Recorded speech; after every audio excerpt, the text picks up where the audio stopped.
Voilà, on a tout essayé. Maintenant, on arrive au bout. Ça fait 12 ans qu'on dit, faisons comme ça, dans la paix, vraiment. Revoyons le code électoral, consensuel, inscrivons, faisons, ça ne donne rien. On va maintenant danser sur votre musique. On va danser sur votre musique. Est-ce que vous avez compris? On va danser sur leur musique. Mettez cette musique-là, on va la danser. Voilà. On va la danser. L'acte est plein d'audace, un appel à la révolte. Dans cette déclaration, Maurice Kamto s'adresse au pouvoir en place. Le leader du mouvement pour la renaissance du Cameroun, MRC, a décidé qu'il ne se contentera plus de rester en retrait face aux manigances de ceux qui orchestrent la symphonie politique du pays. Et pour passer de la parole à l'acte, le MRC a tourné son regard accusateur vers 3 figures du Conseil constitutionnel. Clément Atangana, le président tout-puissant, ainsi que les membres Adolphe Minkwachi et Emmanuel Bondé sont désormais dans le viseur du parti. En effet, dans une plainte déposée le 6 novembre 2024 au tribunal de première instance de Yaoundé, centre administratif, le MRC n'hésite pas à dénoncer un empiétement sur le pouvoir législatif et une coalition contre les lois, évoquant ainsi un véritable coup de force contre les fondements mêmes de la démocratie. Ce cri de ralliement a été officialisé par un communiqué de presse signé par les avocats du MRC et rendu public le 7 novembre 2024 à Yaoundé. Une déclaration de guerre contre l'arbitraire, on peut le dire ainsi, car il ne s'agit pas seulement d'un conflit juridique, mais d'un combat pour la dignité et l'intégrité des institutions. Une plainte avec constitution de partie civile, mettant en cause trois membres du Conseil constitutionnel, parmi lesquels son président, les sieurs Clément Atangana, Adolphe Minkwachi et Emmanuel Bondé, saisissant le juge d'instruction près le tribunal de première instance de Yaoundé centre administratif le 6 novembre 2024 à la requête de notre client le MRC, parti politique, vient d'être notifié ce 7 novembre 2024 aux concernés. Lit-on du communiqué signé par Maître Hippolyte B.T. Méli pour le compte du collectif Sylvain Swap. Plus loin, le communiqué indique qu'en attendant la désignation du juge d'instruction en charge des investigations et l'accomplissement des formalités usuelles, nous leur avons demandé par cet acte de se mettre en congé des activités du Conseil constitutionnel pour assurer leur défense jusqu'à la fin de la procédure désormais pendante ouverte contre eux devant une juridiction pénale de la République, conformément aux dispositions de l'article 23 in fine de la loi N-2004 5e du 21 avril 2004 modifié et complété fixant le statut des membres du Conseil constitutionnel. Ils ont d'ores et déjà reçu notification de cette procédure pénale qui les vise. Maurice Kamto l'avait prédit, le leader du MRC a décidé d'abandonner toute forme de courtoisie envers ceux qui bafouent les lois de la nation. Nous avons été polis, nous avons été courtois, nous avons supplié, et supplié chaque fois qu'on applique les lois. Nous sommes ceux qui demandent qu'on applique les lois, rien que les lois, depuis 10 ans. Mais pour qui se prennent-ils? Pour qui se prennent-ils? Qu'ont-ils fait pour ce pays, sinon le piller? Qu'ont-ils fait qui leur donne ce droit-là de mépriser les Camerounais? Qu'ont-ils fait?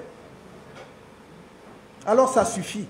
La scène politique camerounaise se prépare donc à vibrer au son des élections à venir. Maurice Kamto et le MRC sont résolus à réinventer la mélodie. Au lieu de rester des simples figurants dans ce grand spectacle politique, ils ambitionnent désormais de prendre les rênes et d'imposer leur propre rythme.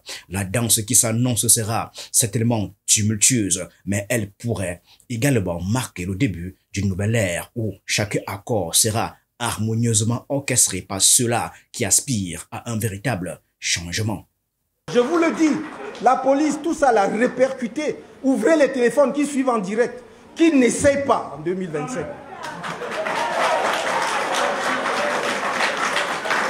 Parce que, je vous le dis avec le plus grand calme, En 2025, s'ils essayent, ça prendra ce que ça prendra. Les survivants arrangeront le pays.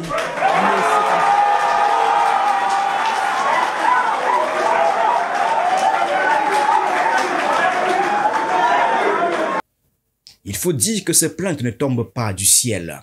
Clément Atangana a récemment pris part à une réunion publique où les militants du Rassemblement démocratique du peuple camerounais, le RDPC, ont clamé haut et fort leur désir de voir Paul Biya se porter candidat à la présidentielle d'octobre 2025. De son côté, Adolphe Minkwashi a été propulsé au comité olympique, tandis que Emmanuel Mbondé maintient son statut de membre influent du bureau politique du RDPC, le parti au pouvoir. Des actions qui, selon le mouvement pour la renaissance du Cameroun de Maurice Kamto, enfreignent la loi régissant l'organisation et le fonctionnement du Conseil constitutionnel censé arbitrer les élections avec la plus grande impartialité et transparence. Le leader du MRC reste donc inébranlable dans ses convictions. En 2025, il est clair que cela ne passera pas inaperçu. Moi, je le dis pour ce qui concerne Maurice Kamto, on ne m'intimide pas. On ne m'intimide pas. Je suis passé par toutes les phases, y compris ce que aucun d'eux ne soupçonne dans ma vie. Ce n'est pas les 9 mois de prison, c'est rien. Non. Et je lutte pour que mon pays soit debout. Alors, si le sacrifice ultime devait être le couronnement de cette lutte, en ce qui me concerne, je suis prêt. Voilà, il faut que ça... Donc, je dis cela. Non, je dis cela pour que les gens ne perdent pas leur temps dans les officines à vouloir m'intimider. Ce n'est pas la peine. Ce n'est pas la peine. Si vous ne voulez pas d'élection, si vous ne voulez pas que ça se passe dans la paix et par les urnes, vous pouvez arracher, prendre ma vie, il n'y a aucun problème. On se rappelle qu'au cours du contentieux post-électoral de l'élection présidentielle du 6 octobre 2018, le MRC n'avait pas hésité à pointer du doigt l'appartenance politique de certains membres de cette institution, les accusant d'être des militants acharnés du RDPC. Face aux irrégularités dénoncées par Maurice Kamto, sa requête examinée en premier lieu avait alors été jugée irrecevable, car selon Clément Atangana, le président du Conseil constitutionnel, dont les membres sont soigneusement choisis par le président Paul Biya, l'opposant n'était tout simplement pas habilité à demander la récusation du Conseil. Son recours visait à écarter 6 membres qu'il considérait comme partiaux à un combat acharné pour une justice électorale véritable. Le MRC n'est pas un parti politique, c'est une communauté. Une communauté veut dire qu'à l'intérieur, vous avez le parti politique qu'on appelle le MRC et vous avez également tous ces Camerounais qui en ont marre de la gouvernance prédatrice du président Biya, qui en ont marre de cette injustice qui a été instituée en norme de gestion de l'État. Et ces Camerounais sont à la fois ici et à l'extérieur. C'est pourquoi je dis qu'il faut avoir peur du MRC parce qu'il s'agit d'une communauté politique. Une communauté qui intègre tous ces éléments de Biya Mosgo. Bon, Biya étant ici l'élément, le symbole en fait du régime de l'ordre de 82. Donc il faut que le professeur Maurice Kamto intègre cela, que le MRC, ce n'est pas seulement le parti, ça veut dire l'élément formel, organisationnel qu'il tient entre ses mains. Le MRC, c'est toute cette communauté des désespérés, des indignés face à la malgouvernance de l'ordre dominant. Il faut donc commencer cela très tôt.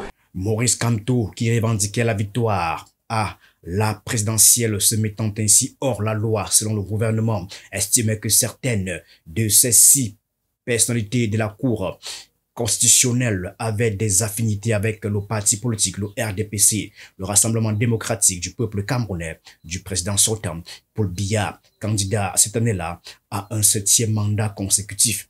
Candidat du mouvement pour la renaissance du Cameroun, l'opposant souhaitait également que le contentieux post-électoral fût examiné par une autre juridiction, mais un rapporteur du Conseil proposait que cette requête fût elle aussi jugée irrecevable, arguant qu'il n'avait pas qualité pour formuler une telle demande. On a vu le spectacle qu'il nous a livré en 2018, se proclamant élu, alors qu'il n'était même pas capable de produire devant l'opinion publique les différents procès-verbaux qui lui permettaient de faire une telle revendication. Donc je crois que l'élection de 2025 se jouera favorablement à l'opposition. Et je crois qu'il est aussi tard de commencer à le dire maintenant. Si cette opposition prend conscience des facteurs qui conduisent souvent à l'échec des différents candidats à la présidentielle. Ces facteurs, je venais de les énumérer. Donc, ce n'est pas un problème de Maurice Kamto. En 1992, on a bien vu le score qu'a pu atteindre Femi John Fundi dans un contexte où le parti au pouvoir n'était pas suffisamment organisé comme il l'est aujourd'hui, où il n'avait même pas eu le temps de revoir l'ensemble des structures de texte qui permettent de phagocyter l'opposition, comme c'est le cas aujourd'hui. Donc, Maurice Kamto, Mila Assoute, Cabral Libi, n'importe qui, on ira au même résultat si on ne pense pas à la gouvernance électorale aujourd'hui. Ce sont des accompagnateurs. Alors, à quoi joue donc l'ancien ministre de la Justice de Paul Biya? À quelques mois des élections présidentielles de 2025, Maurice Kamto semble donc mettre en place une stratégie savamment orchestrée pour s'imposer encore davantage face à Paul Biya. En multipliant les déclarations et les actions, il cherche à réaffirmer sa position comme le véritable champion de l'opposition au Cameroun et toujours prêt à revendiquer son statut de leader incontesté. Pour le candidat battu en 2018, il ne s'agit pas simplement d'une question d'image. C'est une quête pour asseoir sa légitimité et galvaniser ses partisans tout en se préparant à affronter le pouvoir en place. En somme, Maurice Kamto s'emploie donc à se dresser comme un titan politique et déterminé à transformer chaque défi en une opportunité pour briller sur la scène électorale de 2025. Le siège présidentiel est en jeu.